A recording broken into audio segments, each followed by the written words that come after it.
Hello everyone, स्वागत है आप सबका एक बार फिर से डिप्लोमा होल्डर्स पर। जैसा कि आप सबको पता है कि हम इस चैनल पर सिविल इंजीनियरिंग के वीडियोस, लेक्चर्स, प्रीवियस ईयर के क्वेश्चन पेपर और इसके साथ में आपके सिविल इंजीनियरिंग के ऑल ओवर इंडिया के, चाहे वो आपके गवर्नमेंट जॉब के अपडेट हों, PSU जॉब के अपडेट हों या फिर आपकी जो मल्टीनेशनल कंपनी होती है उनके जॉब्स के अपडेट हों, वो हम आपको रेगुलर प्रोवाइड करवाते हैं। और इसके साथ ही अब हमने SSC JEE 2005 से लेकर आपके 2021 तक के जितने भी एग्ज़ाम्स हुए हैं उन सब के प्रीवियस ईयर क्वेश्चन पेपर की सीरीज शुरू कर दी है। आज के इस वीडियो में हम डिज़ाइन ऑफ स्टील स्ट्रक्चर के प्रीवियस ईयर क्वेश्चन पेपर का पार्ट 1 करेंगे। तो प्लीज़ आप वीडियो को पूरा देखिएगा और अगर आप हमारे चैनल पर नए हों तो वीडियो को लाइक करने के साथ साथ चैनल को भी सब्सक्राइब करिएगा। तो पहला क्वेश्चन है यहाँ पर, bulb angles are used in, यानी बल्ब एंगल जो होता है उसका उपयोग कहाँ होता है। क्वेश्चन आपका SSC JEE 2017 के एग्जाम में पूछा गया है। ऑप्शंस यहाँ पर आपको दे रखे हैं। कॉलम बिल्डिंग में होता है, ब्रिज बिल्डिंग में होता है, शिप बिल्डिंग में होता है या फिर वाटर टैंक बिल्डिंग में होता है। दिए गए ऑप्शंस के हिसाब से ऑप्शन सी यहाँ पर आपका सही रहेगा, शिप बिल्डिंग। बल्ब एंगल का यूज कहाँ होता है, ये होता है आपका शिप बिल्डिंग में। और जो भी दोस्त हमारे SSC JEE के 2005 से लेकर लास्ट एग्जाम जो आपका हुआ था 2021 में, उन सब के प्रीवियस ईयर क्वेश्चन पेपर चाहते हो आप 1 लाइनर हैंड नोट फॉर्म में, तो आप इस व्हाट्सएप नंबर पर संपर्क कर सकते हैं। क्वेश्चन नंबर 2 है हमारा, which of the following is the mode of failure in A fillet weld material. ये क्वेश्चन आपका UK AE के पेपर में पूछा गया है, SSC JEE 2017 के एग्जाम में और RRB JEE 2015 के एग्जाम में पूछा गया है। क्वेश्चन में आपसे यहाँ पर क्या पूछा है निम्नलिखित में से किस प्रकार से फिलेट वेल्ड पदार्थ असफल होते हैं। ऑप्शंस यहाँ पर आपको दे रखे हैं। टेंशन में फेल होते हैं, शियर में फेल होते हैं, बियरिंग में फेल होते हैं या फिर क्रशिंग में फेल होते हैं। ऑप्शन बी यहाँ पर आपका सही रहेगा। आपके जो फिलेट वेल्ड मटेरियल होते हैं ये आपके शियर में फेल होते हैं। इसके साथ साथ यहाँ पर हम कुछ और पॉइंट डिस्कस करेंगे। और अगर हम बात करें जो शियर फोर्स होता है इसकी वैल्यू क्या होती है, इसकी वैल्यू होती है 110 न्यूटन mm²। और जो अपना फिलेट वेल्ड मटेरियल होता है इसके लिए हम किस IS कोड का यूज करते हैं, तो अपना IS कोड कौन सा है, IS 800/2007। और अगर यहीं पर आपसे पूछ लिया जाता क्वेश्चन में कि आपके फिलेट वेल्ड मटेरियल जो होते हैं ये मजबूत किस में होते हैं, तो ये मजबूत होते हैं आपके टेंशन में। ये भी पॉइंट आपको सारे याद रखने होंगे। तो इनके डिजाइन में हम सबसे पहले शियर फेलियर की ही जांच करते हैं।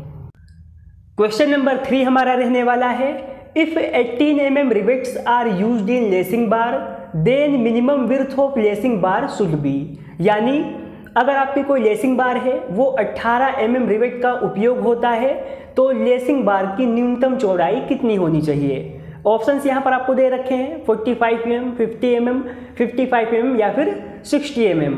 यहाँ पर आपको एक टेबल दे रखी है, यहाँ पर आपको रिवेट का डाया दे रखा है mm में और आपकी जो लेसिंग बार है उसकी चौड़ाई कितनी होगी। 16 के लिए यहाँ पर आपकी 50 रहने वाली है, 18 के लिए 55, 20 के लिए 60 mm और 22 के लिए यहाँ पर 65 mm। ऑप्शन सी यहाँ पर आपका सही रहने वाला है, कितना, 55 mm। नेक्स्ट क्वेश्चन है, according to IS 800 1962 the permissible bending stress in steel slab plate is. Question में आपसे पूछा है IS 800 1962 के अनुसार स्टील की जो स्लैब होती है उसमें प्लेटों में अनुमन्य बंकन प्रतिबल कितना होता है। ऑप्शंस यहाँ पर आपको दे रखे हैं, 1500 kilogram centimetre square, 1420 kilogram centimetre square, 2125 kilogram centimetre square या फिर 1890 kilogram centimetre square. Option D यहाँ पर आपका सही रहेगा। आपकी जो स्टील की स्लैब में प्लेटें होती हैं उनमें परमिसिबल बेंडिंग स्ट्रेस कितना होता है, वो होता है आपका 1890 kilogram centimetre square. Next question है, a plate used for connecting 2 or more structural member intersecting each other is called. Question आपका SSC JEE 2015 और SSC JEE 2007 के एग्जाम में पूछा गया है। क्या पूछा है यहाँ पर आपसे, पूछा है 2 या 2 से ज़्यादा संरचनात्मक उपअंगों को जो एक दूसरे को प्रतिच्छेद करते हैं उनको जोड़ने में काम आने वाला प्लेट क्या कहलाता है। ऑप्शंस यहाँ पर आपको दे रखे हैं। टेम्पलेट कहलाता है, बेस प्लेट कहलाता है, गसट प्लेट कहलाता है या फिर आपका एंकर प्लेट कहलाता है। तो यहाँ पर ऑप्शन सी आपका सही रहने वाला है, गसट प्लेट। 2 या 2 से ज़्यादा आपके जो स्ट्रक्चरल मेंबर होते हैं जो एक दूसरे को इंटरसेक्ट करते हैं उनको जोड़ने के लिए हम यूज करते हैं गसट प्लेट का। अच्छा, इसे जोड़ते कैसे हैं? तो इसे हम जोड़ते हैं रिवेट या फिर बोल्ट से या फिर वेल्ड से। अगला क्वेश्चन है आपका, the most important geometrical form of A traces. Question आपका FCI JEE 2016 और SSC JEE 2012 के एग्जाम में पूछा गया है। क्या पूछा है यहाँ पर? आपकी जो ट्रस होती है उसका सर्वाधिक महत्वपूर्ण ज्यामितीय स्वरूप कैसा होता है। ऑप्शंस यहाँ पर आपको दे रखे हैं। ट्रायंगल होता है, पैरेललोग्राम होता है, ट्रेपोजाइडल होता है या फिर इनमें से कोई नहीं। तो आपका जो मोस्ट इंपॉर्टेंट जियोमेट्रिकल फॉर्म होती है ट्रेस की वो होती है कैसी आपकी?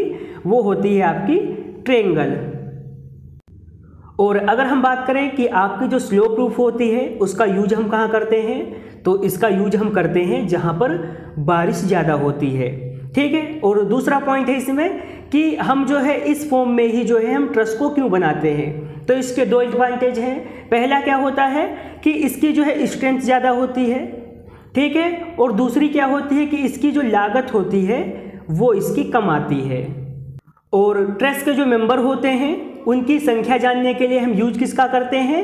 n बराबर 2j-3 का। ठीक है, इंपॉर्टेंट फॉर्मूला है। इससे संबंधित जो है आपसे एग्जाम में क्वेश्चन पूछ लिए जाते हैं इजी लेवल के। अगला क्वेश्चन है आपका, normally the angle of roof truss with asbestos sheet should not be less than. Question में आपसे पूछा है सामान्यतः जो आपकी एस्बेस्टस शीट होती हैं उनके साथ कैंची का एंगल किससे ज़्यादा नहीं होना चाहिए। क्वेश्चन आपका SSC JEE 2009 और बिहार JEE 2016 के एग्जाम में पूछा गया है। ऑप्शंस यहाँ पर आपको दे रखे हैं। 26 डिग्री से कम होना चाहिए, 30 डिग्री से कम होना चाहिए, 40 डिग्री से कम होना चाहिए या फिर इनमें से कोई नहीं। ऑप्शन भी यहाँ पर आपका सही रहने वाला है। आपकी जो एस्बेस्टस शीट होती हैं उनके साथ छत कैंची का कोण जो है 30 डिग्री से कम नहीं होना चाहिए। और इसी के साथ में अगर आपसे स्लेट से पूछा जाता तो स्लेट के लिए कितना यूज होता है? स्लेट के लिए यूज होता है 35 डिग्री। और जो आपकी छत की टाइल होती हैं रूफ टाइल्स उनके लिए 40 डिग्री। अगला क्वेश्चन है, the sag tie in a truss is mainly use to reduce. यानी कैंची में जो सेग टाई होती है मुख्यतः का किस चीज़ को कम करने के लिए यूज किया जाता है। ऑप्शंस यहाँ पर आपको दे रखे हैं, मूवमेंट और डिफ्लेक्शन को, या फिर वेट ऑफ द ट्रस यानी कैंची का जो भी वजन होता है, टेंशन को या फिर कंप्रेशन को। ऑप्शन ए यहाँ पर आपका सही रहेगा। ट्रस में जो सेग टाई होती है उसका यूज किया जाता है मूवमेंट और डिफ्लेक्शन को कम करने के लिए। क्वेश्चन आपका SSC JEE 2016 के एग्जाम में पूछा गया है। अगला क्वेश्चन है, which of the following does not describe A weld type. यहाँ पर आपको कुछ वेल्ड के प्रकार दिए गए हैं और पूछा है कि इनमें से कौन सा एक वेल्ड का प्रकार नहीं है। क्वेश्चन आपका SSC JEE 2007 और हरियाणा JEE 2015 के एग्जाम में पूछा गया है। ठीक है, बट, प्लग वेल्ड, जिगजॉग वेल्ड या फिर लैप वेल्ड।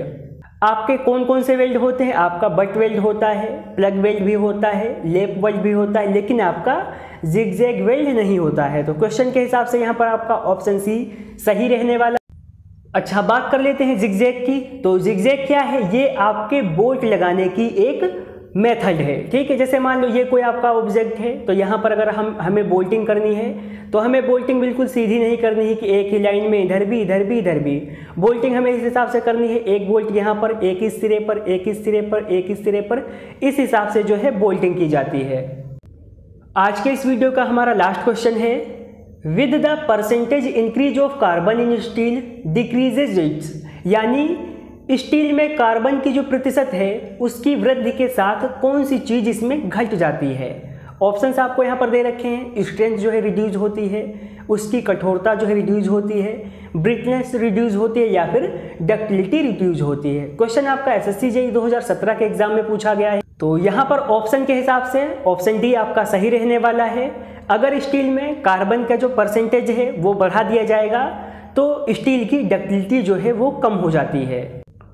और कार्बन के जो है आधार पर यहाँ पर स्टील को 3 टाइप्स में डिवाइड किया गया है। सबसे पहला है आपका माइल्ड स्टील, ठीक है, दूसरा है आपका मीडियम कार्बन स्टील और तीसरा है आपका हाई कार्बन स्टील, ठीक है। माइल्ड स्टील में जो है कार्बन की मात्रा कितनी होती है 0.15 से लेकर 0.30 तक, और मीडियम कार्बन स्टील में आपकी मात्रा होती है कार्बन की 0.25 से लेकर 0.70 तक, और हाई कार्बन में जो है आपके कार्बन की मात्रा होती है 0.70 से लेकर 1.50 तक।